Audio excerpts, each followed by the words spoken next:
Assalamu alaikum. Today I'm gonna talk about mobile phone. First time we need to know what's the mobile phone.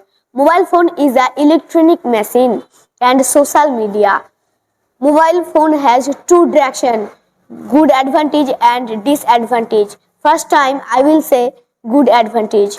From mobile we can get the news of the world, and we can from one place different place we can speak from mobile, and we can watch his face via video call, and money and many other things we can transaction by mobile phone, and we can do many kinds of works of mobile, and we can got many kinds of books from there we can get knowledge. So now I will say disadvantage of mobile phone.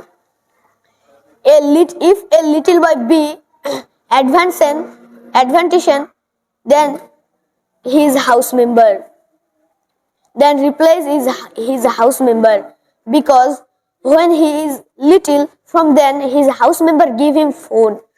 To there he watch Sofik, but you don't know how Sofik is bad. Sofik is very bad. You are thinking why Sofik is bad. I am telling you why Sofik is bad. Sofik is not bad. Sofik is bad for watching long time. When a little boy beard, then his eyes and his brain be very powerful, and when he watch Sofik long time, then his eyes will be loose and his brain will be loose. It's don't be one day. If you watch long time mobile phone, then it's be. From today we won't watch mobile phone more. I am ending my lecture with your friends. Assalamu alaikum wa rahmatullahi wa barakatuh.